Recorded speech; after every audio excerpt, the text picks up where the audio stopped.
Hi guys, in today video I will be talk about Kotlin. प्यारे दोस्तों, ये हमारी पहली वीडियोस है सीरीज़ की, जिसमें हम कोटलेन के बारे में बात करेंगे। देखेंगे कि कोटलेन है क्या, इसका क्या क्या फीचर्स हो सकती हैं। सो चलो स्टार्ट करते हैं। यानी व्हाट इज़ कोटलेन। हम कोटलेन भी बात करेंगे, इसके हिस्ट्री को देखेंगे और इसके साथ साथ इसके फीचर्स को देखेंगे। सो सबसे पहले स्टार्ट लेते हैं डिफिनीशन से। Kotlin is an open source statically typed programming language that supports both object-oriented and functional programming. Kotlin provides similarly syntax and concepts other language including C#, Java, and Scala among many others. यानी अगर इसके definition को हम देखें तो कोटलेन एक open source statically type programming language है जो कि ऑब्जेक्ट ओरिएंटेड और फंक्शनल प्रोग्रामिंग दोनों को सपोर्ट करती हैं। और इसी तरह कोटलेन दूसरी ज़बानों से मिलती जुलती सिंटैक्स को फराहम करती हैं, जैसे कि C# हो गया, जावा और स्केला। आप open source statically type programming language and support both object oriented and functional programming का क्या मतलब हो सकती है, इसको एक्सप्लोर करते हैं। Open source means Kotlin is freely available to the public and its source code can be modified and shared by anyone. यानी सबसे पहले हम बात करते हैं ओपन सोर्स का। कोटलेन के सोर्स कोड तक रसाई, इसको डाउनलोड करना बगैर किसी पेमेंट के, बगैर किसी लाइसेंस खरीदने के आप हासिल कर सकते हो। और हाँ, इसी तरह कोटलेन के सोर्स कोड को आसानी से दूसरे लोगों के साथ शेयर भी कर सकते हो, चाहे ये मॉडिफिकेशन के पर्पज़ के लिए हो, मतलब किसी नए क्लासेस का ऐड करना या डिबगिंग को निकालना हो। No go towards statically type. So statically type means the type of variable in Kotlin is known at compile time, which can help catch error early in the development process and improve code reliability. यानी कोटलेन में जो भी checking होती हैं वो आपकी compile time ही होती हैं। यानी कि during compilation means before running error को कैप्चर करता है, जो डेवलपमेंट प्रोसेस को इम्प्रूव करने में मदद देती हैं।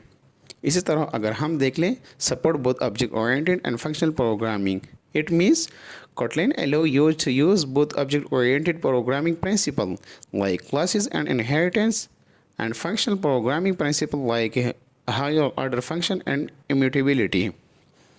इसका मतलब ये हुआ कि जितनी भी ऑब्जेक्ट ओरिएंटेड प्रिंसिपल है, जैसा कि क्लासेस हुआ या इनहेरिटेंस हुआ, कोटलेन इसको भी सपोर्ट करती हैं। इसके साथ साथ फंक्शनल प्रोग्रामिंग प्रिंसिपल को भी सपोर्ट करती हैं। Similarly syntax and concept for the language, Kotlin syntax and concept are influenced by language such as C#, Java and Scala, making it easier to learn for developer familiar with those languages. यानी इसी तरह जितने भी C# जावा के developer होते हैं वो आसानी से कोटलेन में हिस्सा ले सकते हैं। डेमो रखते हैं new programming language by JetBrains developed software like Android Studio, IntelliJ IDEA, PyCharm etcetera, target JVM, Android native and JavaScript. यानी कोटलेन एक नई प्रोग्रामिंग लैंग्वेज है जो कि जेटब्रेन ने बनाई है। जेटब्रेन एक सॉफ्टवेयर डेवलपमेंट कंपनी है जिन्होंने काफ़ी पॉपुलर सॉफ्टवेयर्स बनाए हैं like Android Studio, IntelliJ IDEA, PyCharm, इसके अलावा और भी बहुत कुछ जो काफ़ी मशहूर हैं। कोटलेन बेसिकली मॉडर्न रिप्लेसमेंट है जावा की, जो कि जावा 1990s में बनाई गई थी। तो 1990 से लेकर 2060 तक काफ़ी लर्निंग हुई, काफ़ी नए फीचर्स आइडेंटिफाई कर दिए गए। तो सारे नए फीचर्स को, नए लर्निंग को कोटलेन में इम्प्लीमेंट कर दिए गए। मतलब जावा के जितने भी फीचर्स थे और इसके बाद जितने नए फीचर्स इंट्रोड्यूस कर दिए गए वो सारे के सारे कोटलेन में मौजूद हैं। जिससे कि जावा JVM लैंग्वेज है, जावा का आउटपुट JVM पर ही रन होता है। इसी तरीके से कोटलेन का भी आउटपुट JVM पर रन होता है। अगर आपको कोटलेन कोड जावास्क्रिप्ट में ट्रांसलेट करना हो तो भी आप कर सकते हैं। तो आप देख सकते हैं कि कोटलेन बहुत सारे प्लेटफॉर्म को टारगेट करती हैं, फ्रंट से लेकर बैकग्राउंड तक आप सारे इकोसिस्टम कोटलेन के अंदर ही कर सकते हैं।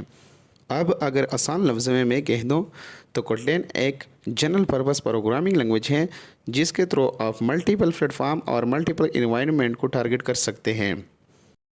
इसके अलावा अगर हम इसके हिस्ट्री को देखें, 2011 में जेटब्रेन ने अनाउंस किया कि वो एक लैंग्वेज पर काम करें जिसका नाम कोटलेन है, जो कि मॉडर्न रिप्लेसमेंट है जावा का।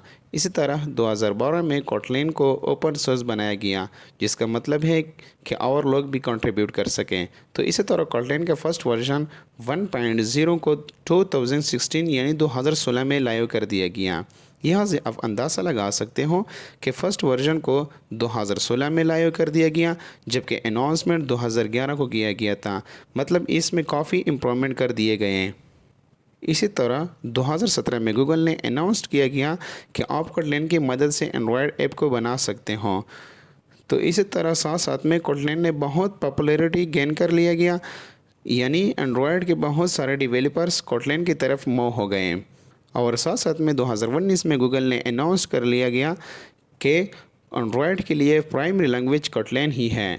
और आप यहाँ पर देख भी सकते हो कि कोटलिन की पॉपुलैरिटी काफ़ी गेन हो रही है। अब इसके बाद कोटलिन के फीचर्स के बारे में बात करते हैं। Means statically typed language, object oriented and functional language, 100% interoperable with Java, concise, safe and powerful, open source। यानी कोटलिन एक स्टैटिकली टाइप लैंग्वेज है, मतलब जो चेकिंग होती है वो आपकी कंपाइल टाइम ही होती है। ने एक वेरिएबल क्रिएट किया इंटीजर टाइप को, तो इंटीजर टाइप ही वैल्यू लेगा। इसी तरह अगर आप इसको स्ट्रिंग टाइप वैल्यू देते हो तो ये साइन नहीं होगा, आपको एरर देगा।